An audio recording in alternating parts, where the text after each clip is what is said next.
One of the oftentimes overlooked aspects of Negro Leagues baseball is how great and dominant the pitching was in the Negro Leagues.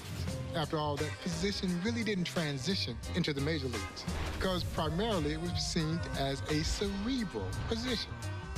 But check this out. The legendary William Bill Foster, a graduate of Alcorn State University, was one of the most dominant left-handed pitchers in baseball history, the brother of the legendary Andrew Rube Foster. Interestingly enough, his brother Rube didn't want him to play baseball.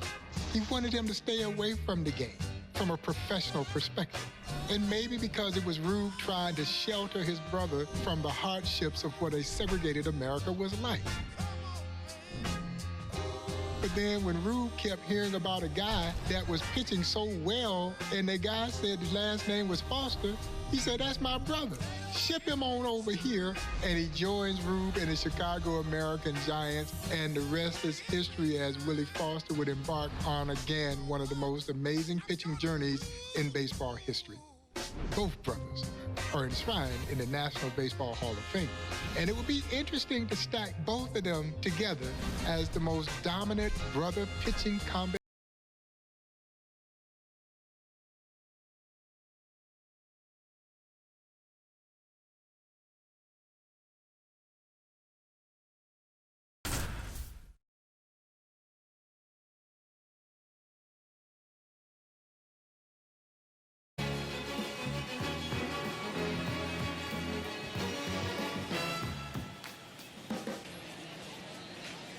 And a pitch. That one not close. And we are underway.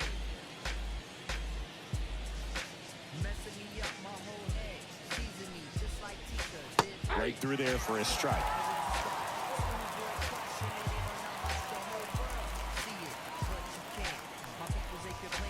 And that one fouled off. Bill Foster was an outstanding player long before his brother Rube called him to Chicago. When Bill was in 6th grade and just 13 years old, he made the Alcorn A&M college baseball team.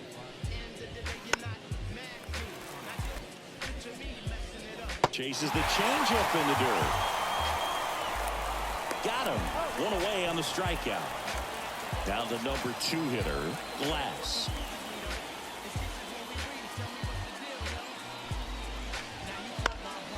And that one is lifted in the air. Coming on. Puts it away for the out.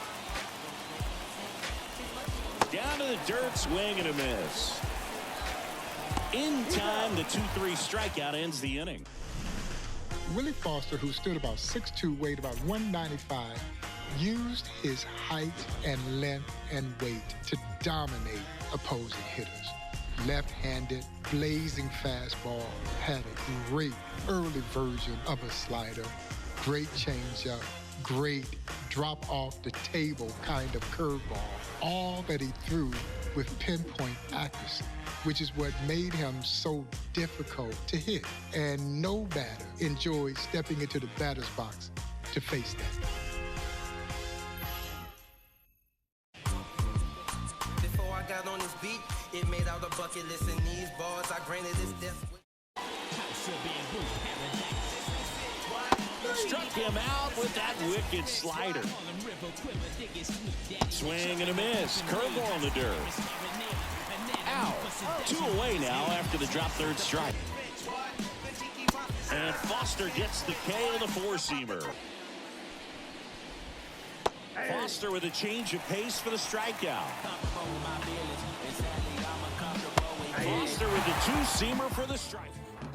In 1926, Willie Foster won 26 consecutive games against all levels of competition, including major leaguers. And then he follows that up the very next year and goes 32-3 in one of the most amazing pitching performances in baseball history. Willie Foster was masterful, showcased it with some of the greatest teams in baseball history.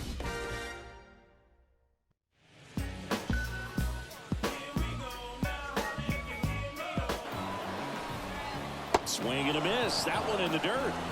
And it beats him for the first out after the drop third strike. And a swing and a miss. Down on strikes. Nice job by Foster to keep the bases clear ahead of Gehrig and the Babe.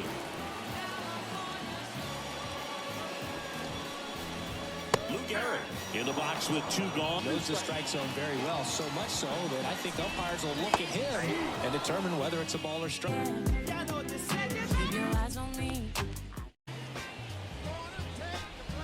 Swing and a miss, and he chases that one in the dirt. In time. And the drop third strike leads to the first out. Got it by him for the K. Struck him out. Foster fans Digo. Swing and a miss. Struck him out. In 1931, Willie Foster joined Cumberland Posey's Homestead Greats and made what was already an unbelievable team, arguably the greatest team in baseball history. Foster would join future Hall of Famers Oscar Charleston, Satchel Paige, Josh Gibson, Boojum Wilson, and the legendary Smokey Joe Williams to form one of the greatest baseball clubs in baseball history. And Willie Foster helped pitch them to unparalleled heights.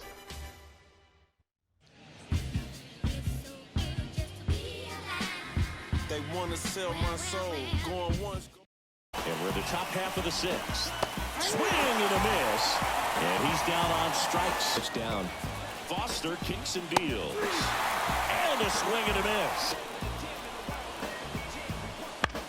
In the air, right field. Sellers drifts towards it. No trouble here. Puts it away. Willie Foster was the starting pitcher in the inaugural East-West All-Star Game in 1933. The East-West All-Star Game, the Negro League showcase event, debuted the same year as Major League Baseball's All-Star Game. And yes, it outdrew Major League Baseball's All-Star Game. Here's Willie Foster pitching a complete 9-inning game in an All-Star game. Think about that. Most All-Star game pitchers go about 3 innings. Willie Foster towed the rubber for all 9 innings in helping the West defeat the East in the inaugural East-West All-Star Game. Swing and a miss, and he got him. Out towards left center. On his way over. Ball game. Bill Foster goes the distance. When the stakes were at its highest, that is when Willie Foster wanted the ball. There's some who don't want the ball when everything is on the line. Willie Foster was not one of those. No. The bigger the stage, the brighter he was. In a series against the Kansas City Monarchs, Willie Foster, with the Chicago American Giants, needing 2 victories to pull it out, pitched both ends of a doubleheader. Now, after winning the first game of the doubleheader, the manager basically polled the rest of the players to see who they wanted to pitch. And every one of them pointed to the great Willie Foster. And Foster did not let them down, defeating the Kansas City Monarchs in a remarkable doubleheader where he pitched both ends of that doubleheader.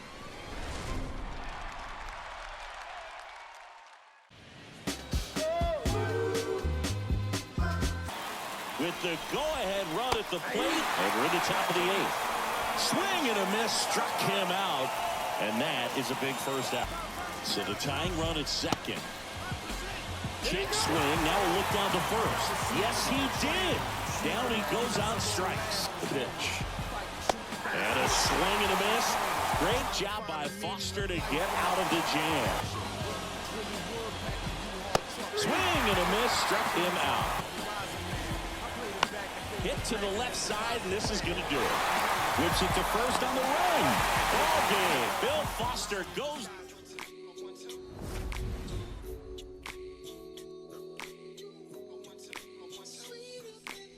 For me, Willie Foster epitomizes the player in the Negro Leagues.